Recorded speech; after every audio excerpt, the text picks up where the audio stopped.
She said, "My therapist says you're the source of my anxiety." I nodded and said, "I see." Then I packed my bags and left a note. "Problem solved. You're welcome." The panicked texts I got 24 hours later told a different story. I, 31 male, guess I should have seen this coming. Looking back, there were signs everywhere, but sometimes you're too close to see the pattern until someone draws you a map. Veronica and I had been together for 4 years, living together for 2. She started therapy about 8 months ago after a rough patch at her job. Her boss was legitimately terrible, and I encouraged her to talk to someone. Thought it would help her process the work stress and maybe develop some coping strategies. At first, therapy seemed great. She'd come home from sessions energized, talking about boundaries and self-care. I was genuinely happy for her.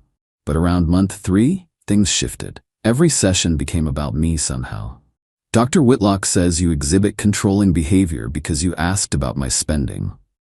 My therapist thinks it's concerning that you want to know where I'm going when I leave the house. We explored how your need for a clean kitchen is actually about power dynamics." I started feeling like I was living with a psychology textbook that had developed sentience and decided I was the case study. Every normal relationship thing became pathological. Asking if she wanted takeout for dinner? Controlling. Mentioning the dishes had been in the sink for 3 days? Power dynamics. Being concerned when she didn't come home until 4 a.m. without a text? Toxic masculinity. I tried talking to her about it, suggested couples therapy so I could understand better. She shot that down immediately. "Dr. Whitlock says that's what controlling partners always suggest, to manipulate the narrative." The real kicker was that I started walking on eggshells in my own home.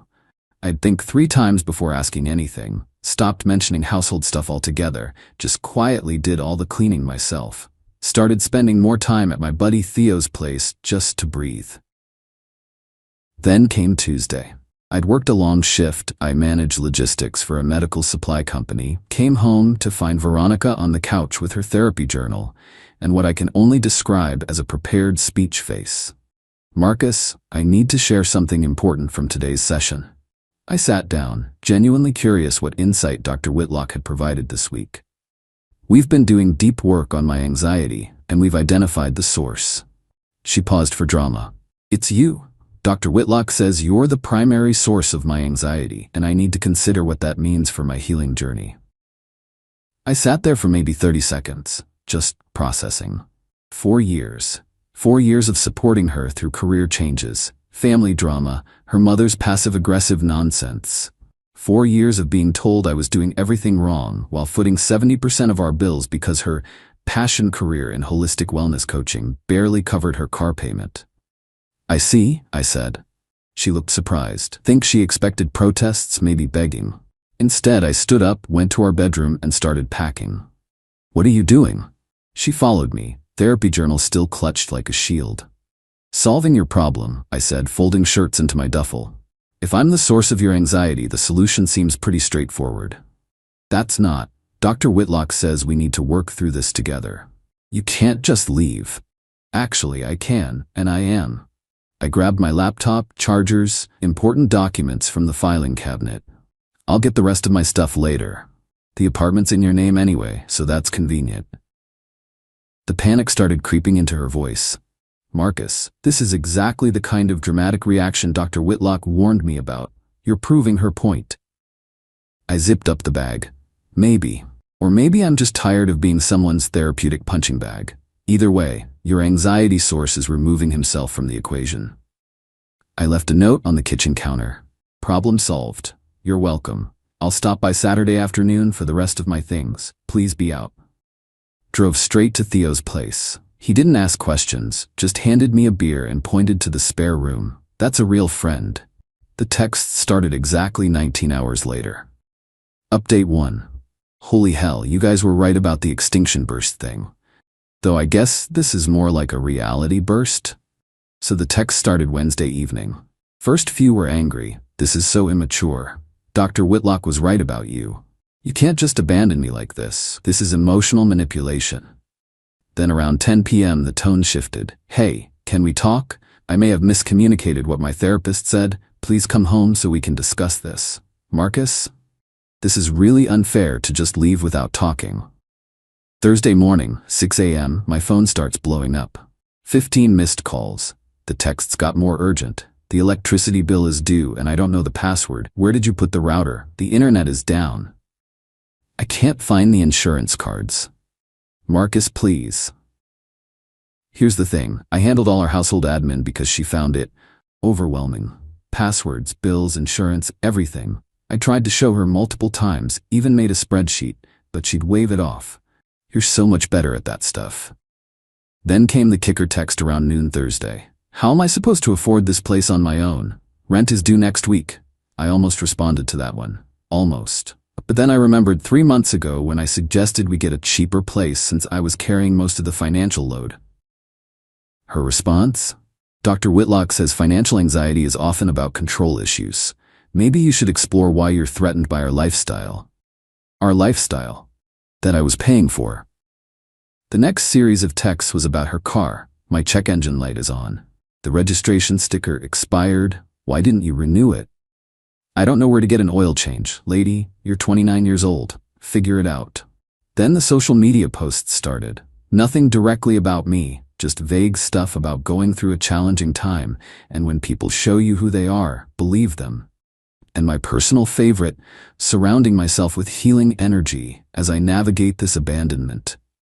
Abandonment. I literally solved the problem she presented to me. Theo showed me her Instagram story where she's at some expensive smoothie place with her friend Janelle, caption reading, "Self-care isn't selfish."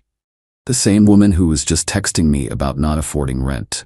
But Friday was when it got really interesting. Her mom started calling, Patricia. I didn't answer, but she left voicemails. Apparently, Veronica called her crying about how I'd suddenly walked out with no warning and left her destitute. Patricia's voicemail. Marcus, I don't know what's gotten into you, but this is not how adults handle problems. Veronica is devastated. She's had to borrow money from me for groceries. Call her immediately. Groceries, right? Veronica had a fully stocked fridge when I left, plus the $400 of emergency cash she always kept in her jewelry box. But sure, she needed mommy's money for groceries 2 days later. Saturday came. I texted her that morning. I'll be there at 2 p.m. for my things. Please be out as agreed. Her response? I'll be here. We need to talk. I showed up with Theo in his truck. Veronica was there, full makeup, wearing the dress I'd told her looked nice on our anniversary. She'd lit candles. Candles. Marcus, please, let's just talk about this. I think there's been a huge misunderstanding. No misunderstanding, I said, starting to pack my books. You were clear. I'm the source of your anxiety. I'm removing myself. This is what you wanted. That's not what I meant, Dr. Whitlock says. I don't care what Dr. Whitlock says anymore, Ronnie. I'm done being the villain in your therapy narrative. She followed me around the apartment as I packed, alternating between tears and anger. You can't just leave me like this. What about the bills?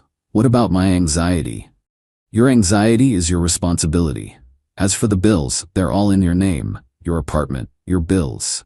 But you know I can't afford this place alone.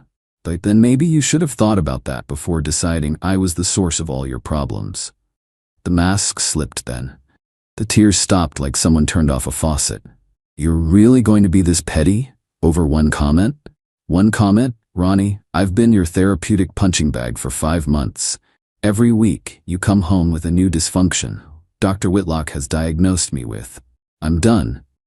This is financial abuse, she screamed. You got me used to a certain lifestyle and now you're yanking it away. Theo snorted from where he was wrapping my gaming console. She whirled on him. This is none of your business. Just here to help move boxes, he said, but I caught his eye roll. As we were leaving with the last load, she grabbed my arm. Please, I'll tell Dr. Whitlock she was wrong. I'll switch therapists, whatever you want. What I want is to not be someone's anxiety source. Mission accomplished. We drove away with her standing in the doorway, no longer crying, just staring with this calculating look I'd never seen before. Or maybe I had and just ignored it. That was 6 hours ago. The texts have already started again, this time with a new angle. Update 2. Well, the extinction burst evolved into what I can only call a reality tornado. After Saturday's move out, the text shifted to a weird mix of love bombing and threats. I've been thinking about all the good times we had. Remember our trip to the coast? We were so happy. I found your old college sweatshirt. It still smells like you. Then an hour later, my friend is a lawyer. What you're doing is illegal abandonment. I have rights. We were basically common law married. You'll be hearing from my attorney. Fun fact, we don't live in a common law state. Also, her friend who's a lawyer is a paralegal who does real estate closings. But the real entertainment started Monday when I got a call from my boss.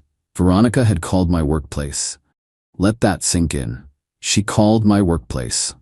Apparently, she told our HR department that she was my domestic partner and that I was having a mental health crisis. She was concerned and thought they should know I'd abandoned our home and was acting erratically. Fortunately, my boss knows me well. I've worked there for 6 years, never had an issue. He called me directly. Hey Marcus, just got a weird call from HR. Your ex-girlfriend apparently thinks you're having a breakdown. I explained the situation. He actually laughed. So she told you that you were her problem, and you solved it? That's the most Marcus thing I've ever heard. Is this going to be an issue with HR? Nah, I'll handle it. But maybe document everything in case she escalates. She escalated. Tuesday, I get a notification that I've been tagged in a Facebook post. I don't use Facebook much, but there it was. Veronica had written this long, rambling post about emotional manipulation and financial abuse and how her partner of 4 years had suddenly abandoned her, leaving her unable to pay rent or buy food. She didn't use my name, but she tagged me and several mutual friends. The comments were interesting.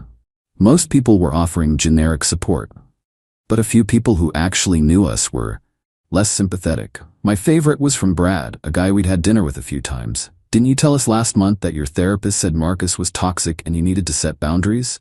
She deleted his comment within an hour. Then came Wednesday. Oh, Wednesday.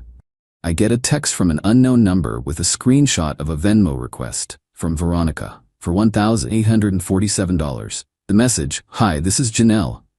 Ronnie asked me to send this since you blocked her. This is her half of the rent and utilities you owe. She says you know this is fair. Her half? Of the apartment I don't live in? That's solely in her name? That she told me I was making her anxious by existing in?" I didn't respond. Thursday, another unknown number. This is Dr. Whitlock. I'm reaching out because Veronica has expressed concern about your recent behavior. While I can't discuss her treatment, I'd like to encourage you to seek support during this difficult time. Abandoning a partner suddenly can be a sign of deeper issues. I have some colleague referrals if you're interested. Her therapist contacted me. I screenshot everything and sent it to my buddy who actually is a lawyer. His response, "This is wildly unethical. Save everything. Do not respond." But Friday was the chef's kiss moment. Patricia, Veronica's mom, showed up at my workplace. Let me repeat that. Her mother came to my job. Security called me down to the lobby. There's Patricia, designer purse clutched to her chest, demanding to speak with me about the situation with her daughter. I went down mostly to prevent a scene. Marcus, this has gone far enough. Veronica is distraught. She can't eat, can't sleep. Patricia, she posted Instagram stories from 3 different restaurants this week. She's trying to heal. You've traumatized her. I left when she said I was the source of her anxiety.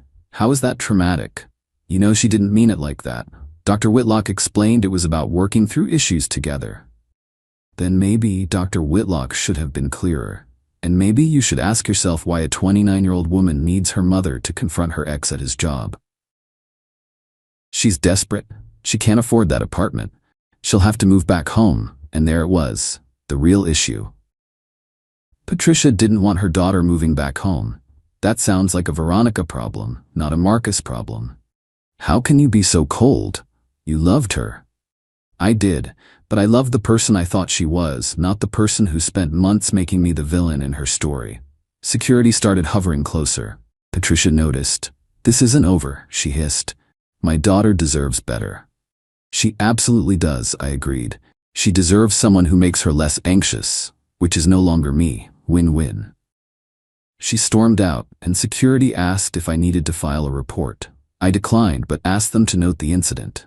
That evening, the flying monkeys came out in full force. Texts from numbers I didn't recognize, all variations of, "You're heartless, she's falling apart, real men don't abandon their women, I hope you're happy destroying her life." But here's the interesting part. I also got some other messages from people I didn't expect. Veronica's cousin reached out, "Hey, just wanted you to know I don't blame you. She's been like this since we were kids. Nothing is ever her fault." A former coworker of hers saw her post. "Same thing happened when she left our company. Everyone else was toxic, nothing to do with her showing up late every day." Her college roommate, girl, went through 3 therapists in school until she found one who told her what she wanted to hear. "You lasted longer than most." Saturday morning, I woke up to 47 texts from various numbers. I didn't read them all, but the ones I saw were increasingly unhinged. Apparently, Veronica had spent Friday night rallying support, getting drunk with her enabling friends, and they'd decided to launch a campaign. Then, plot twist. Theo's girlfriend works at the same wellness center where Veronica does her coaching. She overheard Veronica on the phone with someone. "No. He has to come back. I can't afford." "No, Mom, I'm not moving home, because it's embarrassing. I'll figure something out. Maybe if I tell him I'm pregnant." What? It worked for Janelle. I've never been so grateful for a vasectomy in my life. But the real kicker came Saturday evening. Another unknown number, but this time with a different kind of message. Final update. So the unknown number on Saturday evening? It was Dr. Whitlock's supervisor at the clinic. Turns out that Veronica's therapist contacting me directly was a huge ethical violation. When I didn't respond to her message, Dr. Whitlock apparently panicked and tried to cover her tracks by claiming she was concerned about a potential domestic violence situation.